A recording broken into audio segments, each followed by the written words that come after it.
পশ্চিম ঘাটের গাঁও খানবাড়ি জামে মসজিদ ঈদগাহ ময়দানে বার্ষিক তাফসীরুল কুরআন মাহফিলের মুহতারাম সম্মানিত সভাপতি জনাব আলহাজ অ্যাডভোকেট এম এ মোল্লা খান, বিশিষ্ট আইনজীবী ও সমাজসেবী। আজকের মাহফিলের প্রধান অতিথি সহ বিশেষ অতিথিবৃন্দ, উপস্থিত আমন্ত্রিত ওলামায়ে কেরাম, আমার সামনে বড় বড় বাবারা, প্রান্তীয় যুবক ভাইয়েরা, বেগুনা মাসুম ছোট ছোট সোনাময়ীরা, পর্দার আড়ালের শ্রদ্ধা সম্মানিতা আবেদা জাহেদা তহেরা শাকরা বাবা বোনেরা, সকলকে জানাচ্ছি আন্তরিক মোবারকবাদ। আবারও সশ্রদ্ধ সালাম। আসসালামু আলাইকুম ওয়া রাহমাতুল্লাহি ওয়া বারাকাতুহু।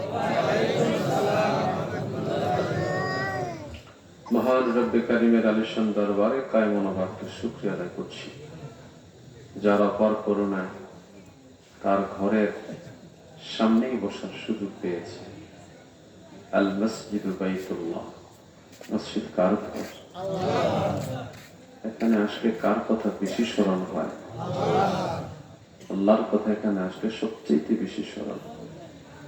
এখানে আসি আমরা সেজদা দেওয়ার জন্য। কাকে সেজদা দেই? আল্লাহর ঘরের সামনে আঙ্গিনায় বসতে পেরে আমরা খুশি না বেজা? তাহলে মহাব্বতে জবান ছেড়ে উচ্চ আওয়াজে কণ্ঠে কণ্ঠ মিলিয়ে তারই শিখানো ভাষা, তারই দেওয়া কণ্ঠে, তারই দেওয়া শক্তিতে সকলে করছি আলহামদুলিল্লাহ। আবারও শুকর গুজার করছি আল্লাহ তাআলা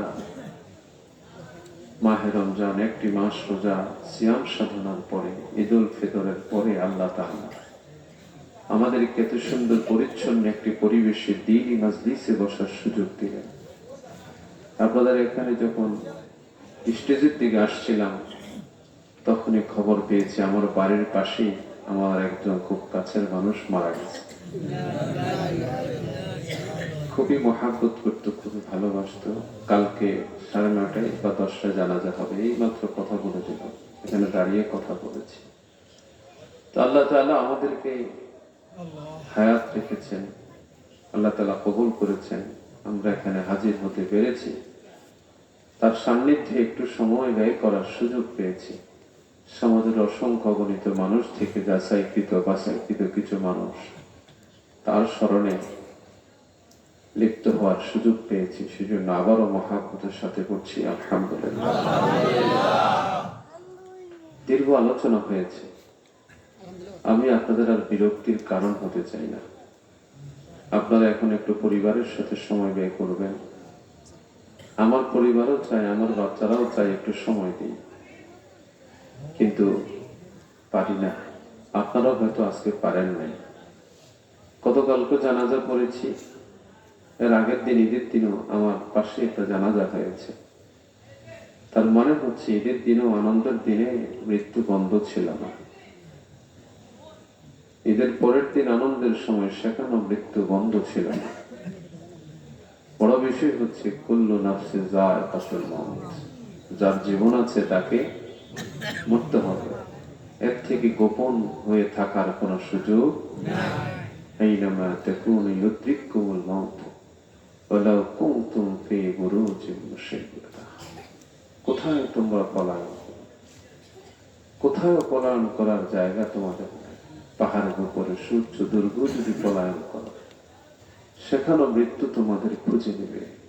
তার থেকে দূরে থাকা, আত্মগোপন করার কোন সুযোগ আমাদের নাই। সেজন্য যারা বসছেন, মৃত্যুর পরে হাসরের ময়দান আমাদের আমলের হিসাব হবে, কর্মের হিসাব হবে, আমাদের সেখানে কাজের হিসাব হবে। আমরা চিন্তা করি আমাদের কাজের হিসাব কেমনে আল্লাহ বের করবে। আমেরিকা থেকে বসে, বাংলাদেশ থেকে আমরা ভিডিও কলে দেখতে পাই কি হচ্ছে। স্যাটেলাইটের মাধ্যমে সারা পৃথিবী চিন্তা করে যারা বোমা মারে, বিমান থেকে যারা আঘাত করে বিভিন্ন জায়গায়, তারা সেখান থেকে তাদের দিক নির্দেশনা ঠিক করে, নির্ধারণ করে। আল্লাহ তাআলার স্যাটেলাইটের পাওয়ার তার চাইতে বেশি না পাওয়া? অনেক বেশি, অনেক অনেক বেশি। কেরামান কাতিবিন, সম্মানিত দুইজন ফেরেশতা সব লিখতেছে। যে আমল করি, উপায় নাই, উপায় নেই, বাঁচার মতো সুযোগ নাই। আল্লাহ তাআলা যদি আমাদেরকে ইহসান না করেন, আল্লাহ তাআলা যদি আমাদেরকে রহম না করেন, কৃপা না করেন, আমাদের উপায় নেই। আসলে কি বাস্তব না? আমাদের অন্তরে বিভিন্ন কিছু ঘোরাফেরা করে। এই মুহূর্তে চিন্তা হয়, যখন কেউ মারা যায় তখন ভাবা হয় আমিও মারা যাব। কবরের কাছে যখন যাই তখন ভাবি, আহারে কবরে শুয়ে আছে, আমরাও তো যাব। ঠিক হওয়া দরকার, কিন্তু একটু পরে আবার মনটা এদিক সেদিক ঘুরে যায়। একবার ওয়াদা করি নামাজ ছাড়বো না, মসজিদে যাব, আবার মনের কালিমায় এমন কিছু চলে আসে, নামাজ পড়তে ভালো লাগে না। আচ্ছা ঠিক আছে, এই বেলা না পরের বেলায়, আজকে না কালকে, রাতে না দিনে, দিনে না রাতে, এই ভাবতে ভাবতে সময় চলে যাচ্ছে, সময় তার গতিতে চলে যাচ্ছে। এটাকে আটকে রাখার ক্ষমতা আমাদের কারো নাই। সেদিন হাসরের ময়দানে যেটা কাজে লাগবে, সন্তান কোনো কাজে আসবে না, সম্পদ কোনো কাজে আসবে না। আল্লাহ তাআলার ভাষ্য, আল্লাহ তাআলা বলেন, ইয়াউমা লা ইয়ানফাউ মালু ওয়ালা বানুন, সূরা আশ-শুআরা আয়াত নম্বর 88। আল্লাহ তাআলার ভাষ্য, রব্বে কারীম বলেন, যেদিন তোমাদের ধন সম্পদ, সন্তান সন্ততি কোনো কাজে আসবে না। সেদিন কোন দিন? আও ইয়াউমাল কিয়ামা, কিয়ামতের দিন। সেদিন তোমাদের ধন সম্পদ, তোমাদের সন্তান কোন কাজে আসবে। তাহলে কি কাজে আসবে? ইল্লা মান আতাল্লাহ বিকলবিন সালিম।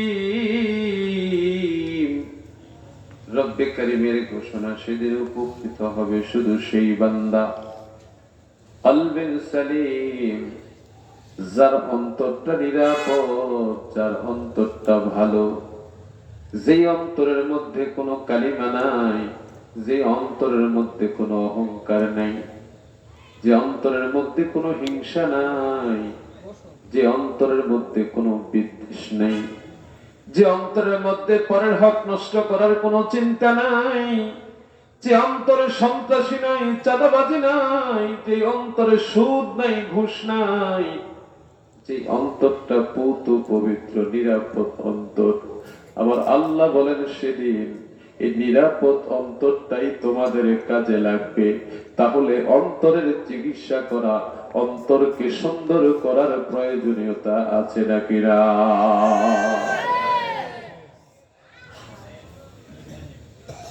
সব সমস্যার উৎপত্তি এখন,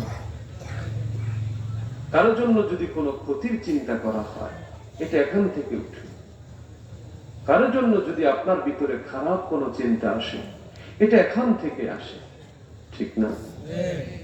আবার আল্লাহ তাআলা বলেন, ইন্নান নাফসা লাআম্মারাতুম বিসসুই ইল্লা মা রাহিমা রাব্বি। খেয়াল আছে আপনাদের? কথা কি শুনতে পাচ্ছেন? ছোট বাবুরা কথা শুনতে পাচ্ছেন? পিছনে যারা বসছেন, ওই যে যুবকরা, শুনতে পাচ্ছেন আপনারা? একটু খেয়াল করি, কত 1-1.5 ঘন্টা সময় সর্বোচ্চ আমরা এখানে বসবো, যদি আল্লাহ রাখেন। কে রাখেন? আল্লাহ রাখেন। তাহলে সম্ভব, অন্যথায় সম্ভব। কথা বলা সম্ভব না আল্লাহ যদি না বলান, ঠিক আছে? আর আল্লাহ যদি বলান, তাহলে বন্ধ করাও সম্ভব। সবকিছুর মালিক কে? আল্লাহ। আমাদের মালিক কে? আল্লাহ। আমরা কার? আল্লাহ। আল্লাহ কার? আমাদের। আল্লাহ আমাদেরকে সৃষ্টি করেছেন, আল্লাহ আমাদেরকে মায়া করে বানাইছেন, আল্লাহ তাআলা আমাদেরকে দয়া করে বানাইছেন, সম্মানিত করে আল্লাহ তাআলা আশরাফুল মাখলুকাত বানিয়েছেন। ইচ্ছা করলে তিনি আমাদেরকে চতুষ্পদ জন্তু বানাইতে পারতেন, ইচ্ছা করলে তিনি আমাদেরকে গাছপালা তরুলতা বানাইতে পারতেন, কিন্তু তা না বানায়া তিনি আমাদেরকে মানুষ বানাইছেন। আর মানুষকে তিনি শ্রেষ্ঠত্ব দান করেছেন, সেই মানুষ আমরা। তাহলে আমাদের কথা, কাজ, চলাফেরা, উঠা বসা একটু শ্রেষ্ঠ হবে নাকি হবে না? একটু নির্দিষ্ট সময়টা, সামান্য কিছু সময় একটু নিরিবিলি, একটু মনোযোগ দিই। খুব ভালো ওয়াজ করার যোগ্যতা আমার নাই, খুব ভালো কথা বলার মতো কোনো এলেম, আমল, পাওয়ার, আল্লাহ মাফ করুন, আসলে আমার নাই। যথেষ্ট আলোচনা হয়েছে, আমি একটু আপনাদের কাছে নির্যাস তা বলে যাব, সারমর্মটা বলে যাব। আল্লাহ যেন তৌফিক দেন, সকলে বলি আমিন।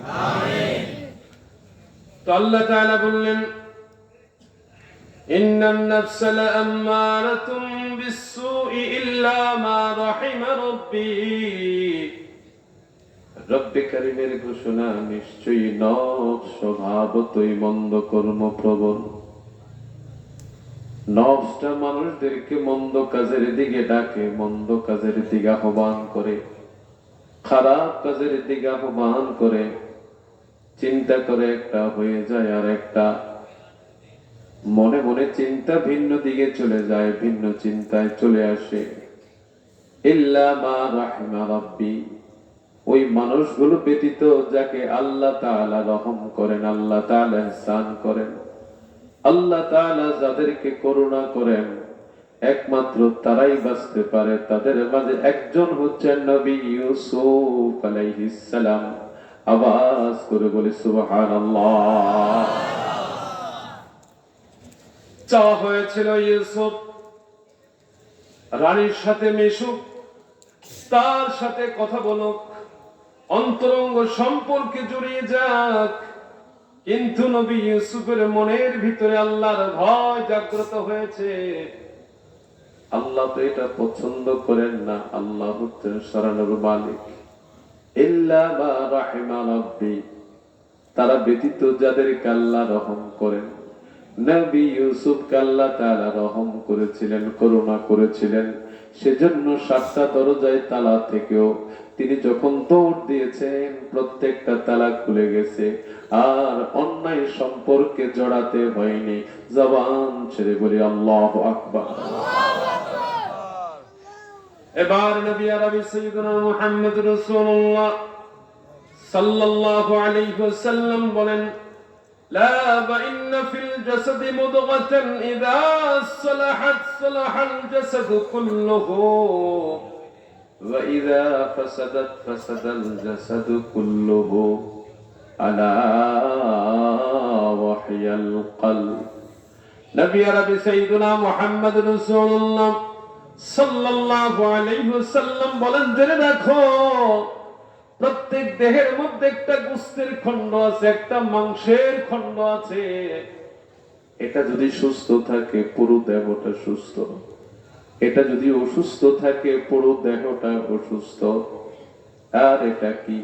আবার রাসূল বললেন, আলা ওয়াহিয়াল কলব, এটা হচ্ছে তোমাদের অন্তর, এটা হচ্ছে তোমাদের মন, এটা হচ্ছে তোমাদের আত্মা। তাহলে রাসূলের কথা অনুযায়ী দেহের দাম বেশি নাকি আত্মার দাম বেশি?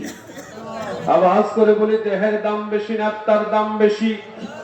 ও বাজার ইমাম বলেন, পীর বলেন, আলেম বলেন, মেম্বার বলেন, চেয়ারম্যান বলেন, ইঞ্জিনিয়ার বলেন, ডাক্তার বলেন, অ্যাডভোকেট বলেন, ব্যারিস্টার বলেন, বিচারক বলেন, যত মানুষ যে যেখানে আছে, যার মনটা ভালো তার সবকিছু ভালো। যার মনটা ভালো না, তার কোনো কিছুই ভালো লাগে না, ঠিক কিনা? এজন্য আমার রাসূল বললেন, এই গোশতের খণ্ডটা যদি কারো সুস্থ থাকে, তার পুরো দেহটা সুস্থ হয়ে যায়। আর এটা যদি অসুস্থ থাকে, পুরো দেহটা অসুস্থ হয়ে যায়। তাহলে দেহের চাইতে মনের দাম বেশি, মাথার চাইতে মনের দাম বেশি, হার্টের চাইতেও মনের দাম বেশি। এটার তুলনা অনেক দাম। এবার যদি আপনাদেরকে একটু বলে বাজান, চুলের সমস্যা হয়, ডাক্তারের কাছে যাই। চুলের ডাক্তার আর ব্রেনের ডাক্তার এক নাকি আলাদা? আলাদা। চোখের ডাক্তার আর ব্রেনের ডাক্তার এক নাকি আলাদা? অবশ্যই আলাদা। নাক কান গলার ডাক্তার আর হার্টের ডাক্তার এক নাকি আলাদা? চুলের ডাক্তার আলাদা, চোখের ডাক্তার আলাদা, নাক কান গলার ডাক্তার আলাদা। আপনার শরীরে অ্যালার্জি, ডাক্তার আলাদা। ক্যান্সার বাসা বেঁধেছে, ডাক্তার আলাদা। গ্যাস্ট্রিক হয়েছে, ডাক্তার আলাদা। হার্টের সমস্যা, ডাক্তার আলাদা। সব কিছুর ডাক্তার যেখানে আলাদা আলাদা আলাদা। আমার রাসূল যে মাংসের খণ্ডটার কথা বলছেন, যে অন্তরের কথা বলেছেন, তাহলে ওই অন্তরেরও ডাক্তার আলাদা আছে নাকি না?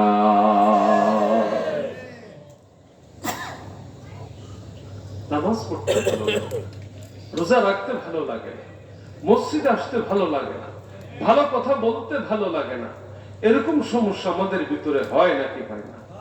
মনের ভিতরে কুচিন্তা, খারাপ চিন্তা আসে নাকি আসে না? আমার জমিতে এতটুকু আছে, যদি আইলটাল ফেলতে পারি 1 হাত, আমার জমিটা আরেকটু বাড়বে। আমার দোকানটা 2 হাত আছে, 5 হাত 10 হাত আছে, যদি সরকারি হালটের মধ্যে জায়গাটায় আরেকটু বেশি যায়, তাহলে আমার দোকানটা আরেকটু বড় হবে। এই চিন্তা মনে আসে নাকি আসে না? আমার ঘরে 2000 ইট আছে, রাস্তার মধ্যে থুবানো 2000 ইট আছে, ওখান থেকে 2, 4, 5টা ইট যদি এনে আমারটাই লাগাই, তাহলে অন্তত আমার পরিধিটা আরেকটু বড় হবে। এই চিন্তা অনেকের মনে আসে নাকি আসে? তাহলে সমস্যাটা কোথায়? মন। সমস্যাটা কোথায়? মনে। সমস্যাটা কোথায়? জরুরিটা ডাক্তার দেখা। এটার ব্যাপারে আল্লাহ বেশি গুরুত্ব দিয়েছে, আল্লাহ রাসূল বেশি গুরুত্ব দিয়েছে। চুরির চিন্তা কোত্থেকে আসে? ডাকাতের চিন্তা কোত্থেকে আসে? মানুষকে ঠকানোর চিন্তা কোত্থেকে আসে? মানুষের টাকা মেরে খাওয়ার চিন্তা কোত্থেকে আসে? সুদের চিন্তা কোত্থেকে আসে? ঘুষের চিন্তা কোত্থেকে আসে? মন থেকে আসে। বাস্তব কি তাই না? তাহলে সমস্যা মূল কোথায়? অন্তর। কোথায়? কোথায়? কথাকে বুঝতেছেন? কথা বুঝতেছেন? আমি জানি না আলোচনাটা শুনছেন কিনা, আমি জানি না, হয়তো শুনেছেন। আমি আপনাদেরকে ভালোভাবে বোঝানোর ক্ষমতা, যোগ্যতা আমার নাই, কিন্তু আমি একটু আপনাদেরকে বুঝিয়ে দিয়ে যাচ্ছি যে আসলে পুরো দেহটা নিয়ে চলাফেরা করছে, কারো মন ভালো না, ঘুম চোখে ঘুম, চোখ লাল হয়ে গেছে, কিন্তু মন ভালো না, তার ঘুম আসে না। আছে নাকি নাই? যদি বলুন আছে নাকি নাই? আপনার পেটে প্রচন্ড ক্ষুধা, প্রচন্ড রকমের ক্ষুধা আপনার, কিন্তু আপনাকে সবাই ডাকে আসো না, খেতে আসো। মা, মনটা ভাল লাগে না, খাইতে ভাল লাগে না, খাইতে মন চায় না। আছে নাকি নাই? তাহলে সবচেয়ে সমস্যাটা কোথায়? হাত কাটা যায়, ডাক্তারের কাছে যাই। মাথা কাটা যায়, ডাক্তারের কাছে যাই। হৃদযন্ত্রের সমস্যা হয়, ডাক্তারের কাছে যাই।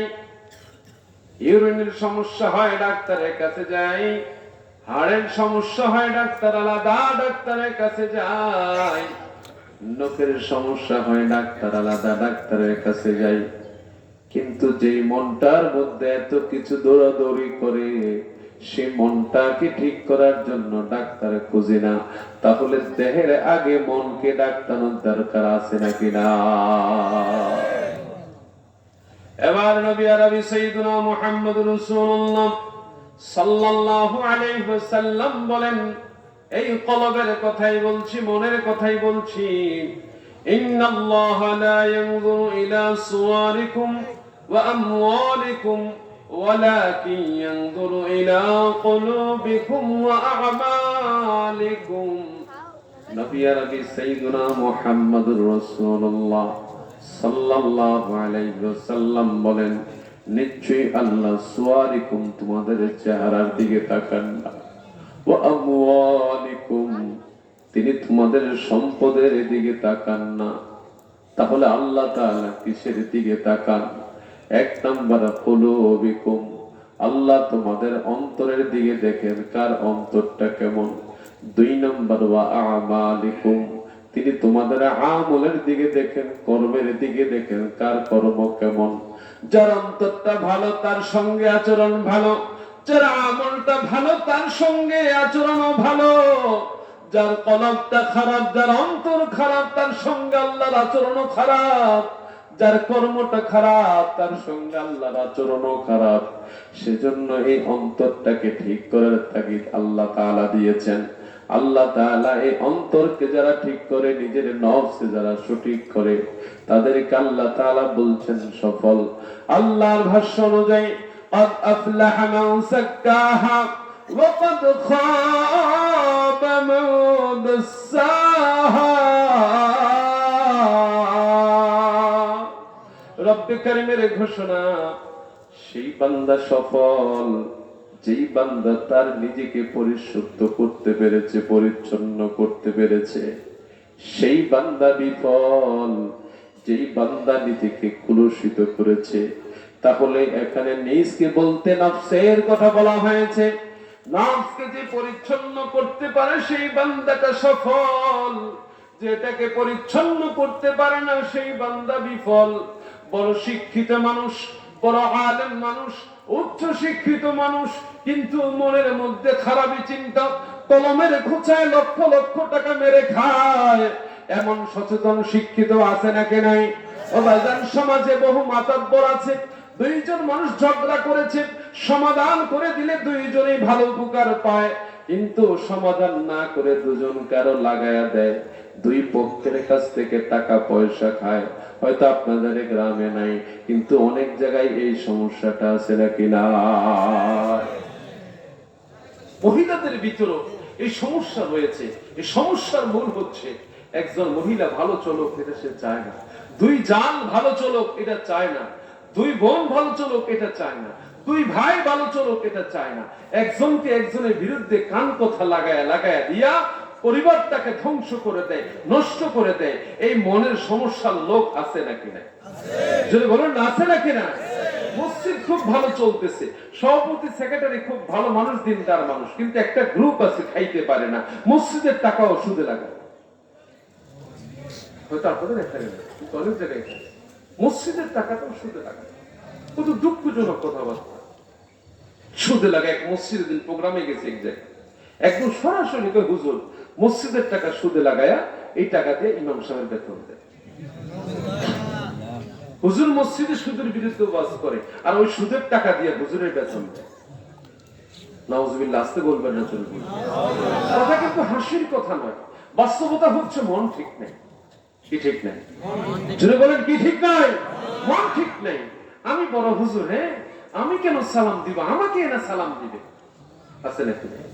আমি হাজী সাহেব, এই আমার হাজী সাহেব বললো না, আমার শুধু আবুল হাসেম নাম ধরে ডাকলো, আবুল হাসেম হাজী সাহেব অথবা হাজী আবুল হাসেম সাহেব, এই কথাটা কেন লিখলো? এই আমার হাজী লিখলা না কেন? সমস্যাটা কোথায়? জোরে বলেন না, সমস্যাটা কোথায়? মনে, এই মনে অহংকার আছে। এই মনে কি আছে? সে পীর হোক, আলেম হোক, ইমাম হোক, বড় নেতা হোক, তিনি আগে সালাম দিবেন। এই হুকুম টাকা রাসূল বলেছেন সালাম মুকদ্দাল কালাম, কথার আগে সালাম। আর এখন আমরা চিন্তা করি সালাম আমি কেন দিব? সালাম আমাকে তো মুরিদরা দিবে। নাউজুবিল্লাহ মিন জালিক। বুঝতে হবে এই পীরের ভিতরে অহংকার আছে, এই পীর দিয়ে দিনের কোনো কাজ হবে না। বুঝতে পেরেছেন? বুঝতে পেরেছেন? মাতাব্বর সাহেব সালাম দেন, আছে না? বেজার হইছে? সালাম দিলে আপনি সালাম দিবেন আসসালামু আলাইকুম ওয়া রাহমাতুল্লাহ, এখন সালামের জবাব হবে ওয়া আলাইকুমুস সালাম, নাকি? তিনি মাথা ডুলায়। আছে না? কথা বলেন, আছে কিনা? এটা আপনাদের সমাজে নাই, অনেক জায়গায় আছে। সমস্যাটা কোথায়? সমস্যাটা কোথায়?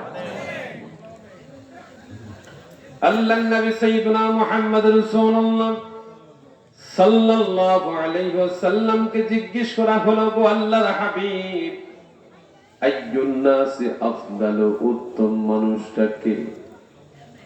ভালো মানুষের পরিচয়টা একটু আমাদেরকে দেন।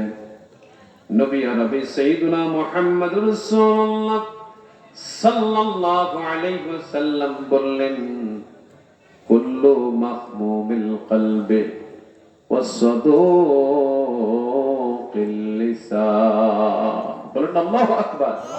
নবী আরবি সাইয়্যিদুনা মুহাম্মদ রাসূলুল্লাহ সাল্লাল্লাহু আলাইহি ওয়াসাল্লাম বললেন, কুল্লু মাহমুমিল কলবি ওয়াসসাদুকিল লিসান, সেই মানুষগুলো ভালো যার অন্তরটা ভালো, যার মনটা ভালো।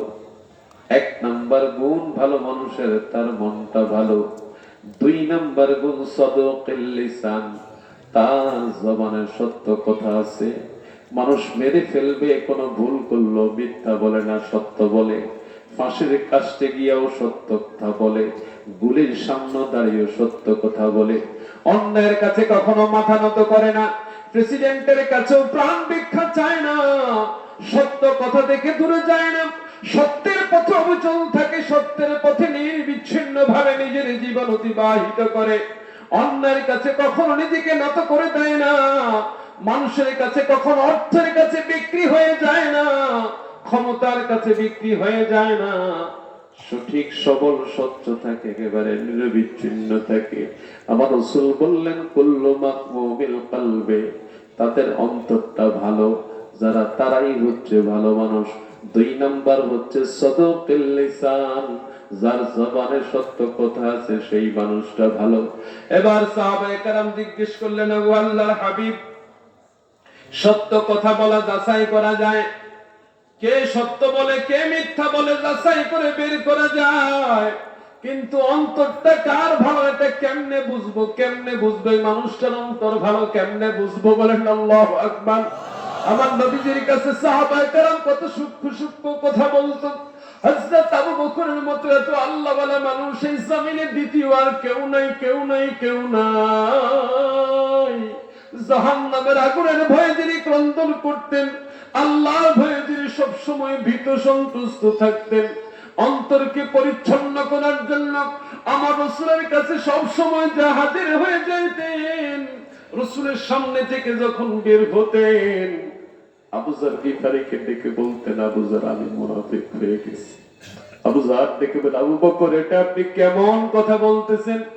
আপনি রাসূলের অত্যন্ত আস্থাভাজন প্রিয়ভাজন একজন মানুষ, আপনি মুনাফিক হয়ে গেছেন কেমন কথা? এটা কেমনে আপনি বলেন? রে আবু যার, রাসূলের সামনে থাকলে আমার ঈমানটা কত সুন্দর থাকে, আমার মনে ভিন্ন কিছু আসে না। যখন রাসূলের সামনে থেকে চলে যায় তখন আমার মনের মধ্যে কেমন ভিন্ন চিন্তা, ভিন্ন ধ্যান ধারণা তৈরি হয়ে যায়। আবু যার চলো চলো রাসূলের কাছে চলে যাই, আল্লাহর হাবিবের কাছে যাই। সঙ্গে সঙ্গে দুজনে মিলে আল্লাহ রাসূলের কাছে আসতেন, সেখানে এসে বসতেন, রাসূলের আলোচনা শুনতেন। আলোচনা শোনার পর আবার মনের তাজাল্লিটা, ইমানের পাওয়ারটা বেড়ে যেত। সেজন্য আল্লাহ রাসূল হচ্ছেন অন্তরের ডাক্তারের মধ্যে 2 নাম্বার ডাক্তার। 1 নাম্বার ডাক্তার হচ্ছেন আমার আল্লাহ। মুহাব্বতে বলে সুবহানাল্লাহ, জবান ছেড়ে বলে আল্লাহু আকবার। সাহাবায়ে কেরাম জিজ্ঞেস করলো, গো আল্লাহর হাবিব, সত্য কথা কে বলে? এটা তো যাচাই বাছাই করে বের করা যায়, কিন্তু মনটা ভালো, এটা কেমনে বের করব? কেমনে সম্ভব? এটা বের করার সুযোগ কি? নবী আরবি সাইয়্যিদুনা মুহাম্মদুর রাসূলুল্লাহ সাল্লাল্লাহু আলাইহি ওয়াসাল্লাম ডেকে বলেন, ও সাহাবারা শুনে নাও, সেই মানুষটার মন ভালো, তোমরা দেখবে যেই মানুষটার কাছে কোনো অহংকার নাই। 1 নাম্বার কোন মানুষটার কাছে কোনো অহংকার নাই, কোনো ভাবসাব নাই না। বহু মানুষ আছে দেখবেন, আমার হাতটা বহু লম্বা, তোরে দেখাইয়া দেবো, আছে নাকি নাই? এই বেটা আমার পাওয়ার আছে, তোরে দেখাইয়া দেবো। এই বেটা জানিস না তো আমি কে, তোরে দেখাইয়া দেবো। এরকম ভাবসাব পাওয়ালা মানুষ গত 17 বছরও ছিল বাংলাদেশে, এখন নাই। আবার এখন যারা সরকারে ছিল, গত সরকার ডক্টর ইউনূস সাহেব সহ যারা ছিল 1.5 বছর পর, এখন আবার তারা নাই। এখন আবার যারা ক্ষমতায় আসছে তারাও যদি অহংকার করে, কিছুদিন পরে তারাও বিদায় হবে, থাকার কোনো সুযোগ নাই। ঠিক কিনা বলেন? এখানে কারো পক্ষের কথা নয়, আওয়ামী লীগের পক্ষ কথা নয়, বিএনপির পক্ষ কথা নয়, জামাতের পক্ষ কথা নয়, কারো পক্ষের কথা নয়। পড়া হচ্ছে আমার আল্লাহর কথা। আল্লাহর কাছে কোনো পাওয়ার টিকে না, কোনো পাওয়ার টিকে না। এটা রাজনীতি দিয়া বুঝালাম, সমাজের মধ্যে রাজনীতি করে না, কিন্তু ভাবসাব নেওয়া মানুষ সমাজে আছে নাকি নাই? যদি বলেন না, আছে নাকি নাই? সমাজের মানুষগুলারে জিম্মি করে রাখে, সমাজের মানুষগুলো কোনো কথা বলতে পারে না, বাক স্বাধীনতা নাই, কথা বলার কোনো সাহস পায় না। কথা বললেই বাড়ি থেকে উঠে নিয়ে আসবে, এই যা তারে ধইরা নিয়ে আয়, মারামারি, কাটাকাটি, হানাহানি, সমাজে এগুলো লেগে থাকে। এই সমাজগুলো নষ্ট হয়ে যায়, ধ্বংস হয়ে যায়। আবার রাসূল বলেন, দেখবে সেই মানুষটার ভিতরে কোনো অহংকার নাই। 1 নাম্বার গুণ তার, ওই মানুষটা অহংকারী হবে না। 2 নাম্বার গুণ, সেই মানুষটা অন্য কোন মানুষের সঙ্গে সাক্ষাৎ হলে হৃদ্যতা দিয়া কথা বলবে, সহাস্যে সুন্দর আচরণ করবে, ভালো কথা বলবে, কারো সঙ্গে সে মন বেজার করে থাকবে না, অহংকার বা হিংসা বা ভিন্ন কোনো ভাব প্রকাশ করবে না। সে তোমাদের সঙ্গে সৌহার্দ্যপূর্ণ আচরণ করবে। 3 নাম্বার, সেই মানুষটার ভিতরে কোনো হিংসা থাকবে না, অন্যের সাথে সে হিংসামূলক কোনো আচরণ করবে না। 4 নাম্বার, সেই মানুষটা কোনো প্রতিশোধ দিবে না। 5 নাম্বার, সেই মানুষটা কোশ্চিন কালে কৃপণতা করবে না। ওই মানুষটা সব সময় নিজেকে ছোট ভাববে, ওই মানুষটা নিজেকে বড় করে ভাববে না। ও আল্লাহর বান্দারা, যে নিজেকে ছোট ভাবে আমার আল্লাহ তারে বড় করে, আর যে নিজের বড় ভাবে আমার আল্লাহ তারে ধ্বংস করতে সেকেন্ড সময় লাগে না। সেজন্য যে বান্দার অন্তরে আল্লাহর ভয় সবচেয়ে বেশি, আমার আল্লাহ ডেকে বলে ইন্না আকরামাকুম ইনদাল্লাহি আতকাকুম। রব্বুল কারীম বলেন, যার অন্তরে আমি আল্লাহর ভয় সবচেয়ে বেশি, সেই মানুষটা আমি আল্লাহর কাছে সবচেয়ে বেশি সম্মানিত। কার কত টাকা আছে সেটা আমি আল্লাহ দেখি না, কার চেহারা কত সুন্দর আমি আল্লাহ এটা দেখি না, কে ব্যক্তি মোটা চিকন আমি আল্লাহ সেটা দেখি না। আমি আল্লাহ দেখি তার অন্তর, তার অন্তর, তার অন্তরটা আমি আল্লাহ দেখি। তার অন্তরে যদি আমি আল্লাহর ভয় সবচাইতে বেশি থাকে, তাহলে ওই বান্দাটাই হচ্ছে আমি আল্লাহর কাছে সবচাইতে বেশি সম্মানিত। ওই বান্দাটাকে আল্লাহ সবচাইতে বেশি সম্মান করি। আওয়াজ করে বলি সুবহানাল্লাহ, জবান ছেড়ে বলি আল্লাহু আকবার। সেজন্য অন্তরটারে ঠিক করতে হবে, অন্তরটারে পরিচ্ছন্ন করতে হবে, এটাকে পরিশুদ্ধ করতে হবে। এজন্য আমার আল্লাহ এটা পরিশুদ্ধ করার জন্য আমার আল্লাহ বলেন, قد أفلح من تزكى وذكر اسم ربه فصلى। আমার আল্লাহ ডেকে বলেন, সেই বান্দা সফল যেই বান্দা তার অন্তরটারে ঠিক করতে পারছে, যেই বান্দা তার নিজেকে পরিচ্ছন্ন করতে পেরেছে, সেই বান্দা সফল। আর ওই বান্দা কি করে? সে পরিচ্ছন্ন অন্তরের অধিকারী যেই বান্দাটা, সেই বান্দার কাজ হচ্ছে তারা ওয়াযাকার ইসমা রাব্বিহি, সে তার রবের নাম স্মরণ করে, সে তার রবের নাম স্মরণ করে রবের ডাকে। আল্লাহু আকবার। সে তার রবের স্মরণ থেকে দূরে যায় না। সে যখন পা ফেলে তখন চিন্তা করে আমার আল্লাহ আমার পাটা দেখে। সে যখন অন্যায় ভাবে কোনো হাত বাড়াতে চায়, কারো উপর প্রতিশোধ পরায়ণ হয়ে অন্যায় ভাবে কাউকে আঘাত করতে চায়, তখন এই হাতটা সে ছোট করে নিয়ে আসে, হাতটা আল্লাহ দেখে। যখন সে তার জবান দিয়ে কাউকে গালিগালাজ করতে চায়, তখন সে চিন্তা করে আমার জবানের কথাগুলো আমার আল্লাহ শুনে। যখন সে সেজদা দিতে যায়, এমন ভাবে ছোট হয়ে সেজদা দেয়, আমার আল্লাহ আমাকে দেখে, আমার আল্লাহর আমি সেজদা দেই, আমার আল্লাহরে আমি সেজদা দেই, আমার আল্লাহর সামনে আমি দাঁড়াইছি। ওই বান্দাটা যখন জমিন দিয়া চলে, দাম্ভিকতার সাথে চলে না। ওই বান্দা যখন কোনো কথা বলে, দাম্ভিকতার সাথে বলে না। ওই বান্দা যখন কোনো কাজ করে, বড়াই দেখায়া করে না। ওই বান্দাটা যখন মানুষের সাথে মিশে, কোনো দেমাগ দেখায় না, ভাবসাব দেখায় না। আল্লাহ আমাদের কাছে, আল্লাহ আমাদের ধরে নাই। ওই বান্দারা সারাক্ষণে চিন্তা করে, কারণ আমার আল্লাহ তো বলে দিয়েছেন, নাহনু আকরাবু ইলাইহি মিন হাবলিল ওয়ারিদ। বলেন আল্লাহু আকবার। আর মুহাব্বতে বলেন আল্লাহু আকবার। আমার আল্লাহ দেখে বলে, নাহনু আকরাবু ইলাইহি মিন হাবলিল ওয়ারিদ। বান্দারে, তোর ঘরের পিছনের 2টা রগ আছে, মোটা রগ। এই রগগুলো তোর যত কাছে, আমি আল্লাহ তার চাইতে তোর আরো আরো বেশি কাছে। মুহাব্বতের সাথে বলি সুবহানাল্লাহ। তিনি এমন আল্লাহ, সে আল্লাহর ফাঁকি দেওয়ার কোনো ক্ষমতা নেই। যুবক, ও যুবক, ঈদের দিনের আনন্দ আমাদের সয় না। আমরা আড্ডাবাজি করি, ঘুরতে যাই, বেহায়াপনা করি, অশ্লীলতা করি, খারাপ কাজে চলে যাই। আমার আল্লাহর ফাঁকি দেওয়ার কোনো ক্ষমতা নেই। আমার আল্লাহর ভয় যদি অন্তরে রাখো, তুমি যুবক দুনিয়াতে সফল, আখিরাতে সফল। আমার রাসূল বলেছেন, ওই যুবকরা সেদিন আল্লাহর আরশের নিচে ছায়া পাবে। সেদিন আল্লাহর আরশ ছাড়া আর কোনো ছায়া থাকবে না। কিয়ামতের দিন সূর্য থাকবে আমাদের একেবারে মাথার কাছে, জমিনটা হবে তামার জমি, সেদিন মাটির জমি থাকবে না। সূর্যের তাপে জমিনটা উত্তপ্ত হয়ে যাবে, যার গুনাহ যেমন তার গুনাহ অনুযায়ী শরীর থেকে ঘাম ঝরবে, এমন মানুষ হবে সে সেখানে ঘামের মধ্যে সাঁতরাবে। সেদিন ছায়া থাকবে একমাত্র আল্লাহর আরশ। আমার রাসূল বলেন সেদিন 7 শ্রেণীর লোকেরা আল্লাহর আরশের নিচে ছায়া পাবে। তার মধ্যে যুবকরাও থাকবে, যে যুবকদের সম্পর্ক থাকবে আল্লাহর ঘরের সঙ্গে। মানে যেই যুবক সালাত আদায় করবে, যেই যুবক আল্লাহকে সেজদা দিবে, যেই যুবক আল্লাহর হুকুমকে মান্য করে চলবে, সেই যুবকই আল্লাহর আরশের নিচে সেদিন ছায়া পাবে। অন্য কেউ সেদিন ছায়া পাবে না, ওই যুবক ছায়া পাবে। অতএব যুবকের অন্তরটা বাজান রে, ও ভাই যুবক ভাই, তোমার মতো আমার মতো কত যুবক আছে হসপিটালে শুয়ে শুয়ে কাতরায়, তোমার মতো আমার মতো কত যুবক আছে মোটরসাইকেল অ্যাক্সিডেন্ট করে মারা যায়, মর্গে পড়ে থাকে, খবরও পাওয়া যায় না। তোমার মতো আমার মতো কত যুবক আছে ওই যুবকদেরকে মারা যাওয়ার পরে বেওয়ারিশ লাশ হিসেবে দাফন করে ফেলে, তার কোনো পরিচয় পাওয়া যায় না।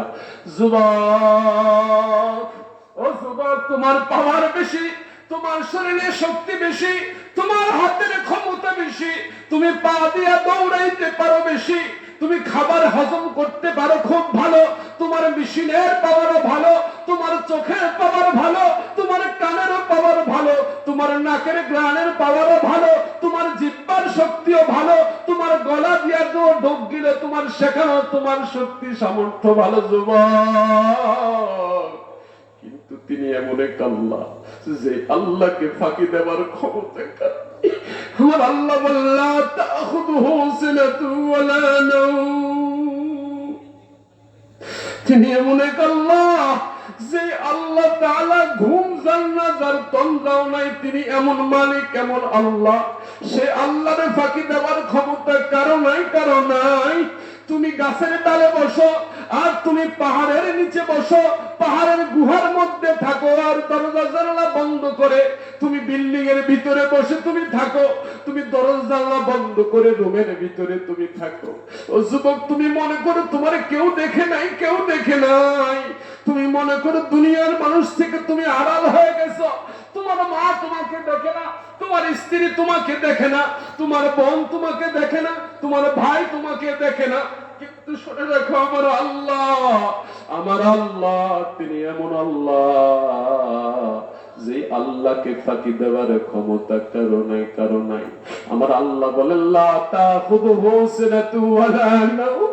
তিনি এমন আল্লাহ যে আল্লাহ ঘুম তো জান না, যার কোনো তন্দ্রাও নাই। ওই আল্লাহর ফাঁকি দেওয়ার ক্ষমতা কারো নাই, কারো নাই, কারো নাই। সেজন্য যার অন্তরটা ভালো, ওই মানুষটার কাজ হচ্ছে ওয়া যাকারা ইসমা রাব্বিহি। বলেন আল্লাহু আকবার, আওয়াজ করে বলেন না আল্লাহু আকবার। ওই বান্দার কাজ ওয়া যাকারা ইসমা রাব্বিহি, সে তার রবের নাম স্মরণ করে সে তার রবকে ডাকে। বলেন আল্লাহু আকবার। ভিন্ন কোন ধ্যান ধারণা তারে সরাইতে পারে না, তারে ভিন্ন কোন দিকে তারে নিতে পারে না। তার অন্তরে সর্বদা আল্লাহর ধ্যান ধারণা থাকে, আল্লাহর স্মরণ থাকে। কদম পেলে আমার আল্লাহ দেখে, কথা বলে আমার আল্লাহ শুনে, চলাফেরা করে আমার আল্লাহর নজরের ভিতরে আমি আছি। আমার আল্লাহরে ফাঁকি দেওয়ার ক্ষমতা আমার নাই। সেজন্য আল্লাহ বলেন সেই বান্দার 1 নাম্বার কাজ, ওই বান্দাটা আমি আল্লাহর স্মরণে লিপ্ত থাকে। 2 নাম্বার ফাসাল্লা, সে নামাজ পড়ে। তার কারণ হচ্ছে ইন্নাস সালাতা তানহা আনিল ফাহশাই ওয়াল মুনকার। নিশ্চয়ই সালাত সকল খারাপ কাজ থেকে ফিরে রাখে। এজন্য যদি খুশু দিয়ে সালাত আদায় করা হয়, সালাত খারাপ কাজ থেকে ফিরে রাখে। এখন দেখা যায় সালাত আদায় করে, দাঁড়িয়ে হয়েছে আবার 1 নাম্বার ঘুষখোর, মসজিদে 1 নাম্বার কাতারে বক্তব্য দেয়, ঘুষ ছাড়া বিচার করে না, সুদের টাকা লাগায়, খারাপ কথা বলে, গালিগালাজ করে, মাতাব্বরিতে 2 নাম্বারই করে। এমন মানুষ সমাজে আছে নাকি নাই? মানে তার মনটা ঠিক নাই, তার মনটা নষ্ট হয়ে গেছে, তার মনটা দূষিত হয়ে গেছে। সে দুনিয়াটারে বেশি প্রাধান্য দেয়, কিন্তু আখিরাত হচ্ছে তার জন্য স্থায়ী জায়গা। আখিরাত হচ্ছে তার জন্য চিরস্থায়ী জায়গা। ওই চিরস্থায়ী জায়গা বাদ দিয়ে সে অস্থায়ী জায়গার চিন্তা করে। আল্লাহ বলেন ওয়ালাল আখিরাতু খায়রুন ওয়া আবকা। আখিরাত হচ্ছে তার জন্য চিরস্থায়ী জায়গা, চিরস্থায়ী বন্দোবস্ত। এটা বাদ দিয়ে সে ভিন্ন চিন্তা লিপ্ত হয়ে যায়। সে প্রাধান্য দেয় উল্টাটা, বাল তুসিরুনাল হায়াতাদ দুনিয়া, বরং সে দুনিয়াটারে প্রাধান্য দেয়। তাহলে আমাদের অন্তরটা যদি ভালো থাকে, সেই বান্দা কি দুনিয়ারে প্রাধান্য দিবে নাকি আখিরাতকে প্রাধান্য দিবে? বলেন কারে দিবে? যদি বলেন না কারে দিবে, তাহলে মনটা ভালো করার দরকার আছে নাকি নাই? এবার আমার আল্লাহ বলেন জাহান্নামের আগুন থেকে দূরে রাখা হবে সেই মানুষটাকে যে তার অন্তরটাকে ভালো করার জন্য আল্লাহর রাস্তায় খরচ করে। মনটাকে ঠিক করার জন্য আল্লাহর রাস্তায় প্রয়োজনে খরচ করতে হবে। টাকা হোক, কোরবান হোক, যেটাই হোক খরচ করতে হবে। খরচ করে হলেও মনটাকে ঠিক করতে হবে। রব্বে কারীম ডেকে বলেন সূরা আল-লাইল, وسيجنبها الأتقى الذي يؤتي ماله يتزكى الله أكبر। রব্বে কারীমের ঘোষণা ওয়াসায়ুজান্নাবুহাল আতকা, এই জাহান্নামের আগুন থেকে দূরে রাখা হবে সেই খোদাভীরুকে, সেই আল্লাহওয়ালাকে, সেই মুত্তাকিকে, যে ব্যক্তি আল্লাযী ইউতি মালাহু ইয়াতাযাক্কা, যে তার নিজেকে পরিচ্ছন্ন করার জন্য, তার অন্তরকে পরিশুদ্ধ করার জন্য আল্লাহর রাস্তায় ব্যয় করে, আল্লাহর রাস্তায় খরচ করে। ওই মানুষটাকে আল্লাহ তাআলা জাহান্নামের আগুন থেকে দূরে রাখবেন। জোরে বলি সুবহানাল্লাহ, জবান ছেড়ে বলি আল্লাহু আকবার। তাহলে অন্তরকে ঠিক করার দরকার আছে নাকি নাই? এবার আপনাদের কাছে প্রশ্ন, অন্তরের দাম বেশি নাকি ব্রেনের দাম বেশি? অন্তরের দাম বেশি নাকি দেহের দাম বেশি? অন্তরের দাম বেশি না জবানের দাম বেশি? অন্তরের দাম বেশি না হাতের দাম বেশি? অন্তরের দাম বেশি না পায়ের দাম বেশি? অন্তরের দাম বেশি। সেজন্য এটা ঠিক করতে হলে প্রয়োজনে খরচ করতে হবে। কার রাস্তায়? যদি বলেন না কার রাস্তায়? এবার আল্লাহ তাআলা বলেন যদি এটারে ঠিক করো তাহলে তোমাদের জন্য পুরস্কার আছে। আমার আল্লাহ তাআলা ডেকে বলেন বান্দা, যদি এই মনটাকে ঠিক করতে পারো, পরিষ্কার পরিচ্ছন্ন করতে পারো, পরিপাটি যদি করতে পারো, তোমার জন্য রয়েছে মহা পুরস্কার। এই পুরস্কারটা কি হবে সেটা আমার আল্লাহ বলে দিলেন।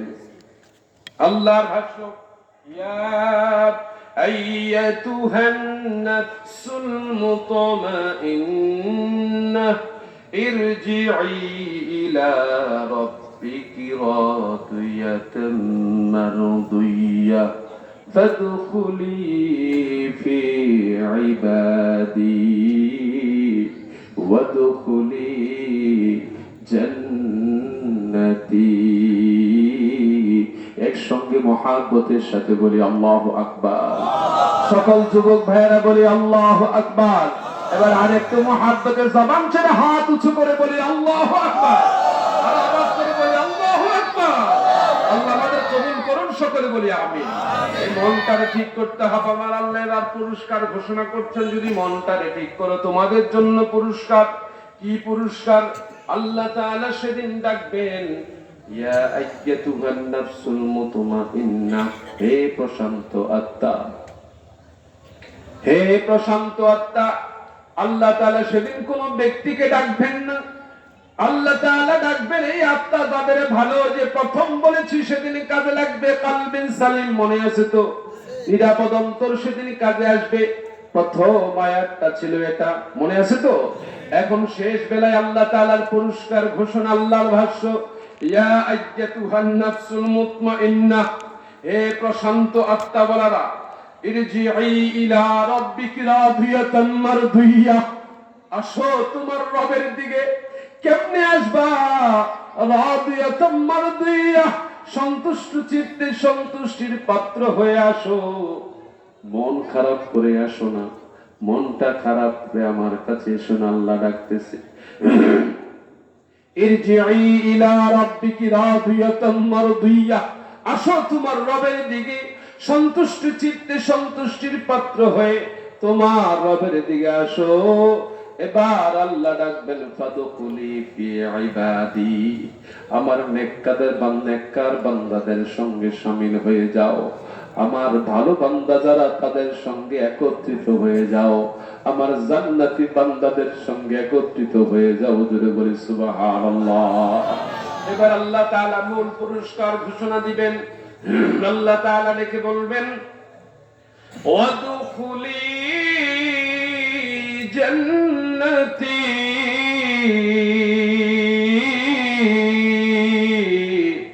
আল্লাহ তাআলা সেদিন দেখে বলবেন, এবার আর দেরি নয় বান্দারে, প্রশান্ত আত্মাওয়ালারা, আমার জান্নাতে প্রবেশ করো, আমার জান্নাতে প্রবেশ করো, আমার জান্নাতে প্রবেশ করো। মহাব্বতের সাথে বলে সুবহানাল্লাহ।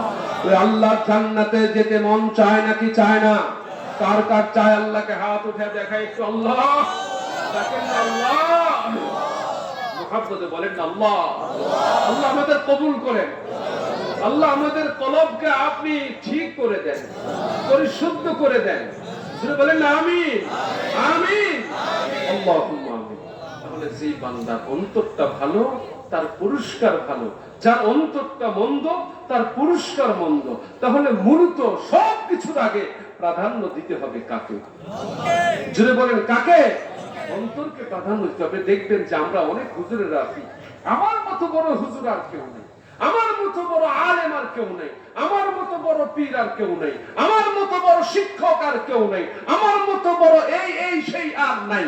কিন্তু মূলত বুঝতে হবে, আমি আমার যত মনে করি আল্লাহ তার চাইতে বড় কিছু জমিনে রেখেছেন, যেটা আমি কোনো একদিন তার কাছে লজ্জা পেয়ে যাব। আছে নাকি নাই? এজন্য অহংকার করা, হিংসা করা যাবে না। আল্লাহ তাআলা আমাদের হেফাজত করুন, সকলে বলি আমিন। তাহলে আলোচনার আজকে মূল বিষয় ছিল কলবুন সালিম, নিরাপদ অন্তর। যদি জান্নাতে ভালো কিছু আমরা চাই, আমাদের অন্তরকে নিরাপদ করতে হবে। এই নিরাপদ অন্তরের জন্য আল্লাহ তাআলা কিছু প্রক্রিয়া অবলম্বন করে দিয়েছেন।